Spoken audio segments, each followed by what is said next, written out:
It's now been exactly 2 years since the fall of Kabul in Afghanistan and the withdrawal of U.S. troops that led to the death of American soldiers.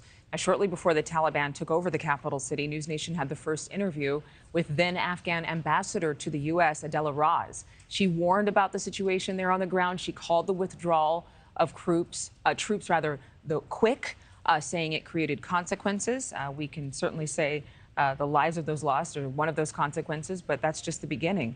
Adela Raz now is the director of Princeton's School of Public and International Affairs and is also a visiting fellow at Hudson Institute. Thank you for joining us this morning. For more reflection, as we look back 2 years ago, you were sounding the alarm before the fall of Kabul, calling for more U.S. air support, warning about the humanitarian crisis.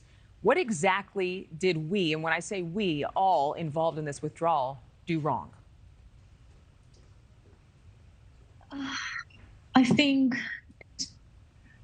it was a quick withdrawal for many reasons, and I think we did not calculate it right enough, the consequences that, when I said at the time as well, that it would come with the withdrawal. We left the country in a stage that, as we foresee in the hands of Taliban, we knew far ahead that this is a regime that doesn't believe in the rights of women. It doesn't believe in democracy. It doesn't believe in freedom. It doesn't believe in the values. We all believe in the values of human rights. And I think those were the warning signs that not only me, but so many Afghans, and especially women of Afghanistan, alarmed the international community, the U.S. forces, the U.S. government at the time, that the country will fall. And it did in a very terrible and heartbreaking way. And I think on top of all that, we also saw the evacuation. It was a complete disasters in so many ways. And I think the people that truly came out of it and did commit with their hearts as they had done before, it was the American veterans and the individuals and the civilians who had worked in Afghanistan. They had left their hearts behind, their friends, their colleagues, and they came forward to help them and to bring them here and give them a new life in the U.S. and outside of the U.S. and outside of Afghanistan. And this is where we are. I think today we look into that 2 years ago, August 15, it was the day for so many Afghans, and I think for so many friends of Afghanistan, for so many allies that we have out there. It was a heartbreaking day. It was a day that we lost our hope, we lost our dream.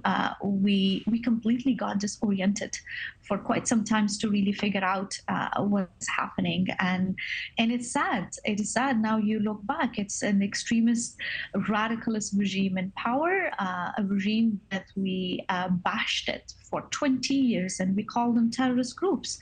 We put them under sanctions, and they are still under sanctions.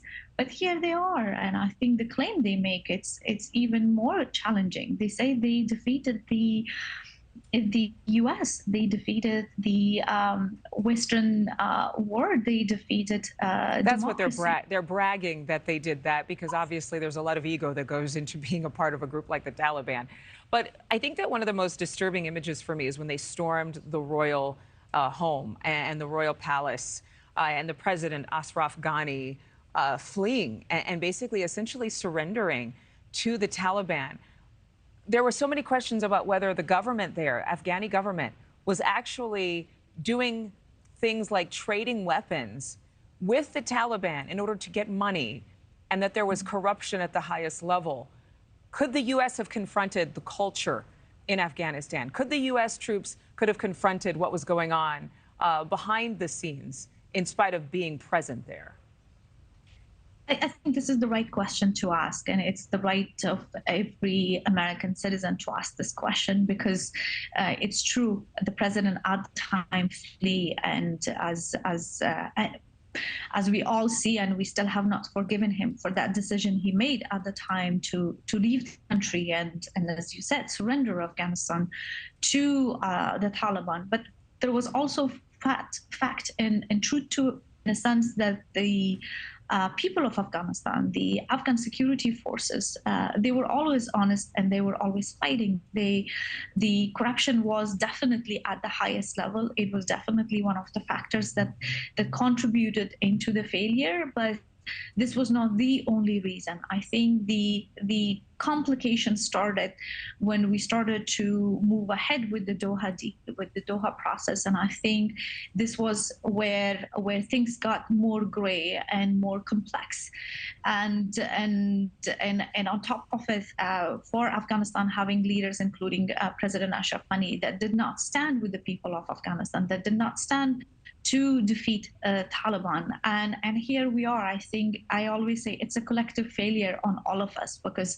we failed a nation that aspired to freedom and democracy. And it's not the culture. I think there is one thing that there is a misconception exists. Afghanistan does not believe in corruption. I think it's a nation like any other country, and people, especially women in the younger generation, which makes 70% of the population, that we have seen relative peace, we have seen relative stability, we have seen freedom. Thank you for watching. Go to newsnationnow.com to find NewsNation on your television provider. And don't forget to click the red subscribe button below to get more of NewsNation's fact-driven, unbiased coverage.